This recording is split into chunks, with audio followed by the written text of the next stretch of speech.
cristianismo bíblico crê que só existe um Deus, o qual merece toda adoração por parte do ser humano e de todas as criaturas. O cristianismo bíblico refuta qualquer ideia que exista outros deuses, entendendo que tais deuses são frutos da imaginação humana, a qual por meio deles busca encontrar-se com o transcendente. Mas por serem tais deuses falsos, imaginários, jamais serão o caminho para que o ser humano encontre-se realmente consagrado. A imaginação humana cria um panteão dos mais diversos deuses na tentativa de que o ser humano possa controlar o além e para que este se sujeite aos seus caprichos, sem que a humanidade tenha que prestar contas a alguém. Tal panteão pode ter deuses das mais diversas espécies e poderes, como por exemplo, o dinheiro, o prazer, uma imagem esculpida, um animal, e de tal maneira que é muito vasta esse panteão de deuses que o ser humano pode criar na sua imaginação. Devemos lembrar que dedicar o coração a algo ou a alguém sacrificará outras tantas coisas. Transformar tais coisas em deuses em nosso coração também não fugirá a essa regra. O meu Deus, com um D minúsculo, exigirá que eu sacrifique algo em favor dele. Por exemplo, para eu enriquecer a qualquer custo, me será exigido que eu sacrifique o tempo da minha família, eu sacrifique a minha saúde física e mental. No entanto, ao ter satisfeito esse Deus, no final, ele me matará. Mas então, qual é o Deus que o cristianismo bíblico crê? Como ele é? O que requer dos seus adoradores? Seria ele apenas mais um Deus, com D minúsculo, nesse panteão imaginário do ser humano? Ou realmente ele é quem diz ser, como se revela na Bíblia Sagrada? Leia comigo o texto de Efésios, capítulo 1, do versículo 1 até o versículo 14. Acompanhe comigo a leitura, Efésios, capítulo 1, versículo 1 a 14. Paulo, apóstolo de Cristo Jesus, pela vontade de Deus, aos santos em Cristo Jesus que estão em Éfeso. A vocês, graça e paz da parte de Deus, nosso Pai, e do Senhor Jesus Cristo. Bendito seja o Deus e Pai de nosso Senhor Jesus Cristo, que nos abençoou com todas as bênçãos espirituais nas regiões celestiais em Cristo. Porque Deus nos escolheu nele antes da criação do mundo, para sermos santos e irrepreensíveis em sua presença. Em amor, nos predestinou para sermos adotados como filhos por meio de Jesus Cristo, conforme o bom propósito da sua vontade, para o louvor de sua gloriosa graça, a qual nos deu gratuitamente no amado.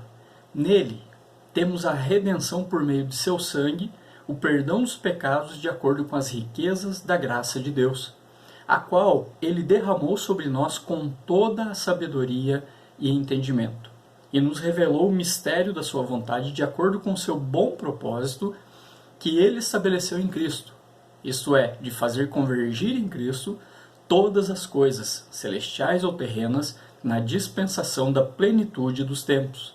Nele fomos também escolhidos, temos sido predestinados conforme o plano daquele que faz todas as coisas segundo o propósito da sua vontade, a fim de que nós, os que primeiro esperamos em Cristo, sejamos para louvor da sua glória.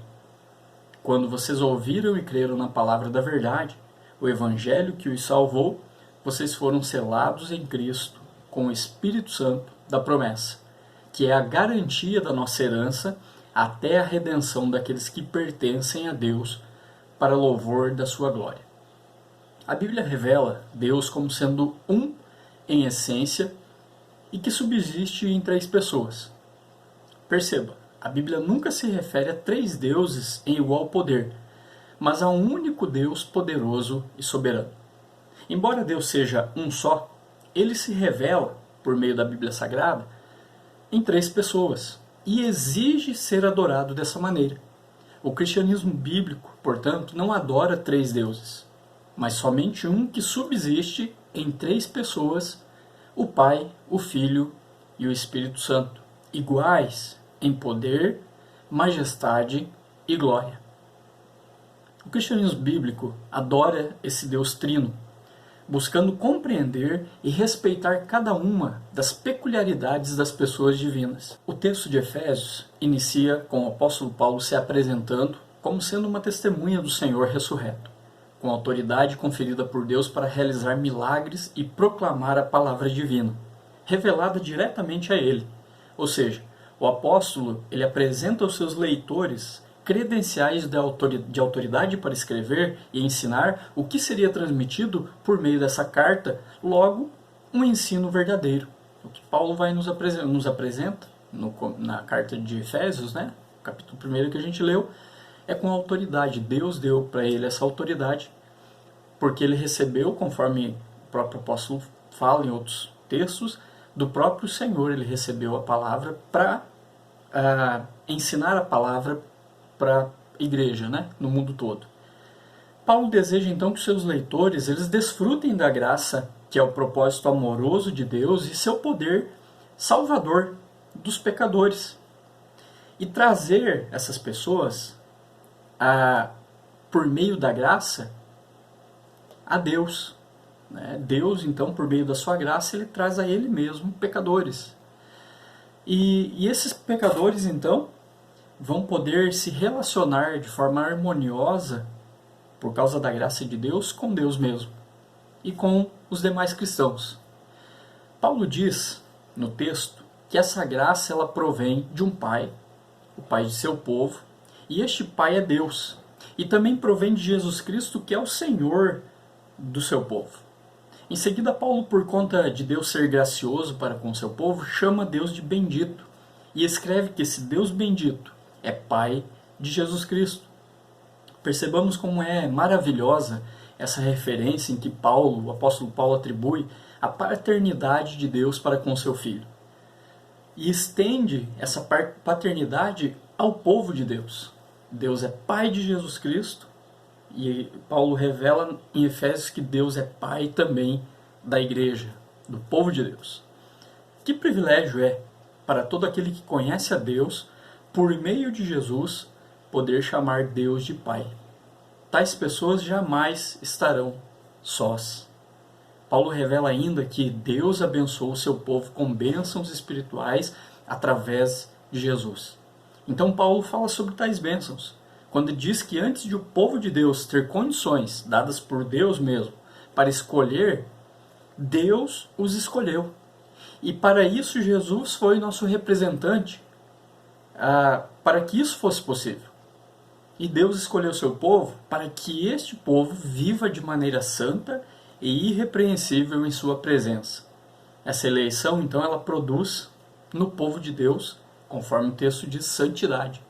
O texto continua dizendo que por Deus ter um amor paternal verdadeiro pelo seu povo, adotou o seu povo, ou seja, tomou pessoas que eram avessas a ele, inimigas dele, estranhas a ele, e tornou elas em filhos por meio da adoção.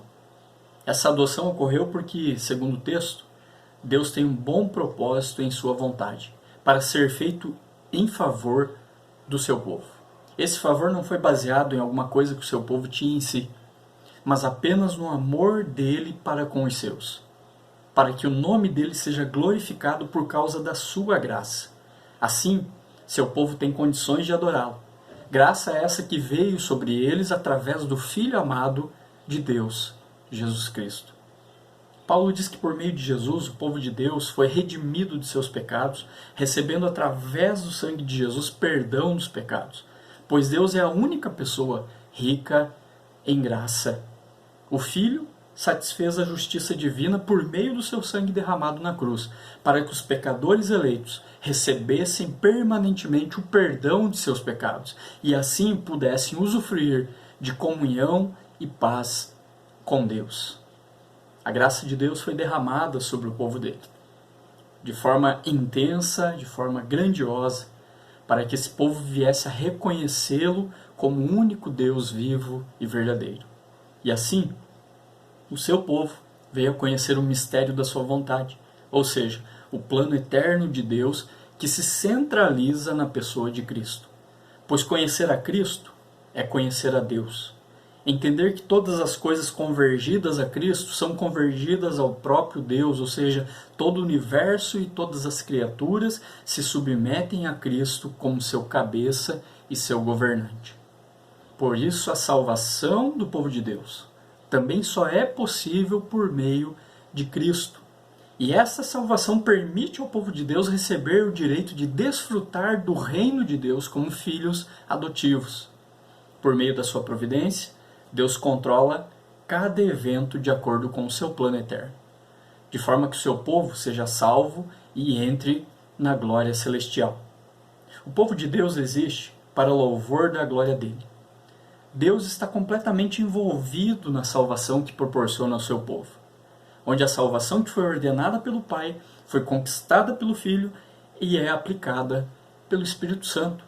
Sendo assim, por Deus ser o promotor e agente ativo na salvação, essa salvação não é e jamais será perdida, porque Deus é quem a sustenta na vida de seus verdadeiros filhos e filhas, para louvor da sua própria glória. Este é o Deus que o cristianismo bíblico crê, o Deus triuno, o Pai, o Filho e o Espírito Santo, o Deus que salva e redime seu povo. Não, o cristianismo bíblico não é idólatra. A pluralidade das três pessoas não fere a adoração exclusiva a Deus. Deus revela na Bíblia que adorar algo ou alguém é pecado grave. Sendo assim, ele mesmo se revela como subsistindo em três pessoas. Logo, se a Trindade fossem três deuses, como alguns até imaginam, né? Deus mesmo estaria se contradizendo, pois ele revela na Bíblia que ele é Pai, Filho e Espírito Santo. E ele se revela dessa forma, a qual ele é de fato, por mais misteriosa que seja, para nos permitir conhecê-lo e não para gerar confusão. Deus se permite deixar conhecer por nós, tão limitados que somos, de uma forma a compreendê-lo em seu amor, ação e sua graça. O povo de Deus o conhece como único quanto à essência e plural quanto ao seu caráter pessoal. Assim a Bíblia revela Deus tanto no Antigo quanto no Novo Testamento. A Trindade não é uma doutrina nova, surgida no Novo Testamento. Ela é revelada em toda a Bíblia, embora sim haja uma ênfase maior no Novo Testamento, quando o Filho se encarna para viver entre nós e como um de nós, e o Espírito Santo é concedido no Pentecostes. O ensino sobre Deus sendo triuno pode ser visto no Antigo Testamento em algumas passagens, as quais fazem distinção pessoal entre Deus, o anjo do Senhor e o Espírito Santo. Há passagens que mostram o anjo do Senhor, e aqui é importante frisar com A maiúsculo, né, anjo do Senhor, mostra ele interagindo com os homens. Nós temos um exemplo quando Sarai, ela humilha Agar, e Agar foge da presença de Sarai. O anjo do Senhor vai ao encontro de Agar. E ali onde ele a encontrou, ele ordena que Agar retornasse à casa de Abraão. E faz ainda para Agar uma promessa. Ele diz: multiplicarei sobremodo a tua descendência, de maneira que por numerosa não será contada. Ele ainda acrescentou: concebeste e darás um filho, a quem chamarás Ismael, porque o Senhor te acudiu na tua aflição. Embora o anjo do Senhor seja distinto do próprio Senhor, ele faz promessas em seu nome e tem o seu nome invocado também. Então, diz o texto de Gênesis 16, ela invocou o nome do Senhor que lhe falava: Tu és Deus que vê. Pois disse ela: Não olhei eu neste lugar para aquele que me vê? Veja como o texto é claro ao dizer que o anjo do Senhor recebe a adoração e é chamado por Agar de Deus que vê. A figura do anjo do Senhor aparece diversas vezes nas Escrituras do Antigo Testamento. E em todas elas ele é uma pessoa distinta, mas tem o mesmo status divino, falando como Deus e recebendo a adoração que só pode ser dada a Deus. Em outras passagens encontramos alguns personagens cultuando e adorando o anjo do Senhor, quando tiveram um encontro com ele. Embora seja distinto do próprio Deus, Abraão, Jacó, Moisés e outros adoraram o anjo do Senhor como Deus. O mesmo acontece com o Espírito Santo do Senhor, ou o Espírito Santo, que também recebe a designação na Bíblia de Espírito de Deus. Ele aparece realizando obras que só Deus pode realizar, como a criação, em Gênesis 1, o refreamento do pecado, em Gênesis 6, e a capacitação também para a obra divina, conforme a gente encontra lá em Êxodo 31. Mas existe um texto específico no Antigo Testamento que mostra as três pessoas com prerrogativa divina ao mesmo tempo. Esse texto, que eu gostaria de ler para você, se encontra em Isaías, capítulo 63, versículos 7 a 10. Vejamos.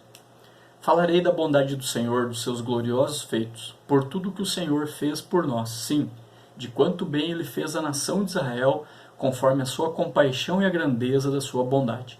Sem dúvida, eles são o meu povo, disse ele. São filhos que não vão trair. E assim ele se tornou o salvador deles. Em toda a aflição do seu povo ele também se afligiu, e o anjo da sua presença os salvou. Em seu amor e em sua misericórdia ele os resgatou. Foi ele que sempre os levantou e os conduziu nos dias passados. Apesar disso, eles se revoltaram e entristeceram o seu Espírito Santo. Por isso ele se tornou inimigo deles e lutou pessoalmente contra eles. O profeta Isaías declara que a bondade e a compaixão do Senhor devem ser faladas. Parte desses atos gloriosos está em ser povo de Deus e adotado como filho, confiando que Deus é nosso Salvador e Pai. Ele também enviou o anjo da sua presença, ou o anjo do Senhor, que também é responsável por essa obra redentora baseada na graça e compaixão de Deus.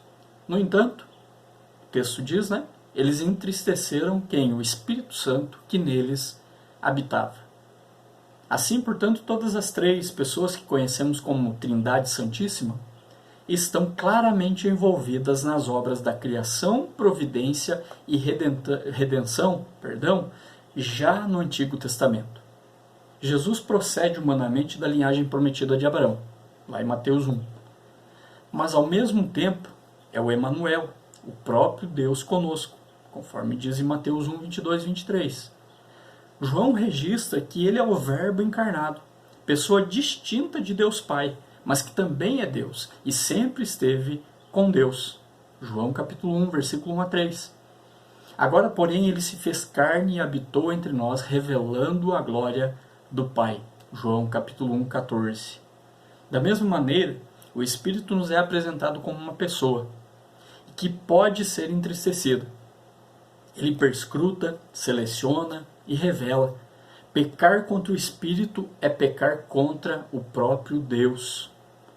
Assim, há no Novo Testamento alguns textos que a gente chama de textos clássicos, que apontam para a Trindade, como o batismo de Jesus, em que o Filho está sendo batizado com o Espírito e o Pai manifesta o prazer que tem nele.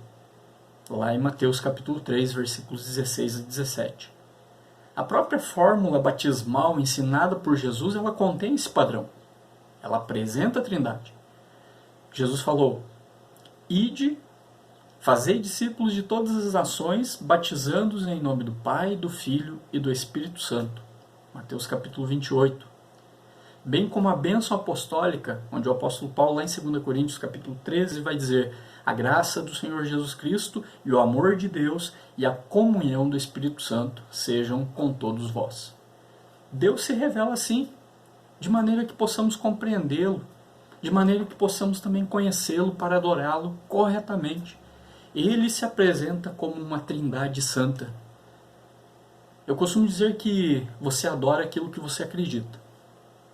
Logo, se você acredita de forma errada, vai, como consequência, adorar de forma errada. E possivelmente nem a Deus estará adorando. Pois se não o adorarmos conforme ele se revela na Bíblia, com certeza estaremos adorando qualquer coisa e não Deus. Por isso, ao aprendermos na Bíblia quem Deus é e como ele quer ser adorado, não haverá espaço para erro e o adoraremos de forma plena e correta. Deus revela em sua palavra que todas as pessoas da Trindade merecem e devem receber adoração. É o que o nosso texto base de Efésios capítulo 1, ele vai nos ensinar, ele revela assim.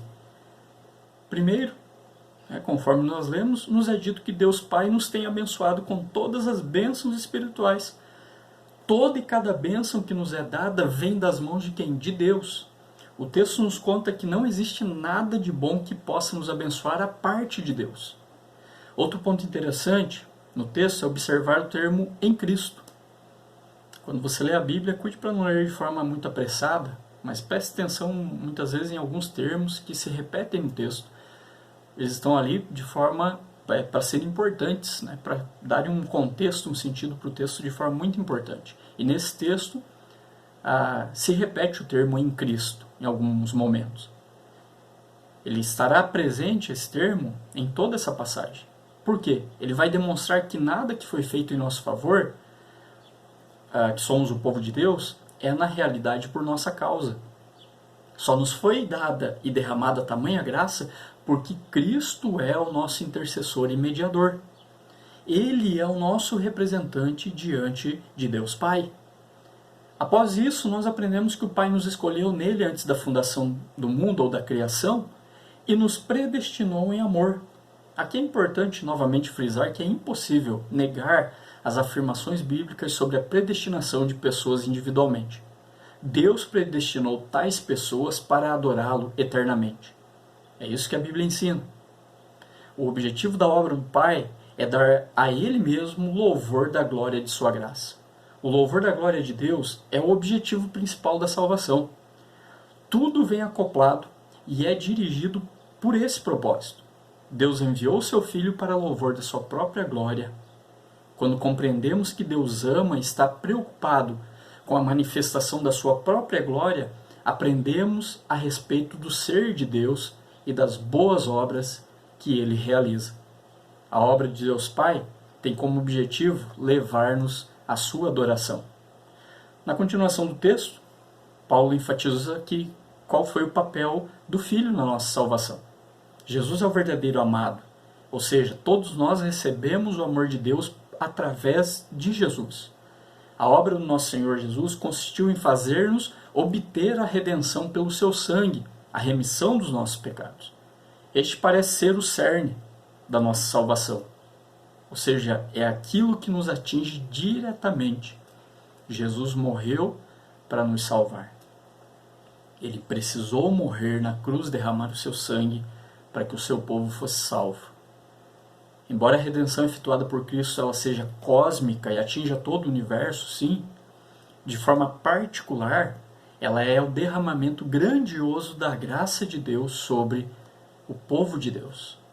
O apóstolo Paulo ele ainda enfatiza que essa ação é de acordo com as riquezas da graça de Deus, dando-nos a plena certeza de que, com respeito à nossa salvação, tudo é pela graça. Deus é quem inicia, mantém e concretiza o seu plano eterno. Mais uma vez a predestinação é colocada em evidência, garantindo que a obra do Filho foi a realização da vontade do Pai.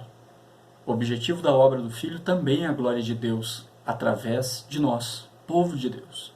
Certa vez, já perto de ser crucificado, Jesus disse: agora foi glorificado o Filho do Homem e Deus foi glorificado nele. Se Deus foi glorificado nele, também Deus o glorificará nele mesmo e glorificá-lo-á imediatamente. João capítulo 13, e conforme João 12, 28. Portanto, a adoração ao Filho é requerida e desejável. Por fim, somos apresentados à obra que o Espírito realiza. O texto ele vai nos dizer que a primeira realização do Espírito Santo na obra de salvação é selar o povo de Deus. E aqui o apóstolo Paulo ele vai usar a imagem de uma propriedade particular, chancelada pelo próprio Deus, através de seu Espírito. Deus está formando um povo para si, no decorrer da história, que é a igreja, composta por todos aqueles que foram alvos de sua graça durante a história. Esse povo, quando alcançado pelo Espírito, é marcado para revelar essa obra maravilhosa através da sua santidade e de sua proclamação.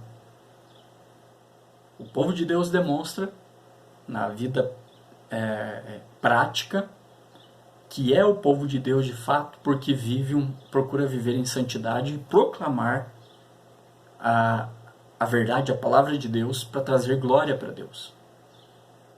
Porque esse povo é selado pelo Espírito Santo, é marcado pelo próprio Deus para ser dele. Outra figura que o apóstolo Paulo usa é a garantia, no sentido de penhor.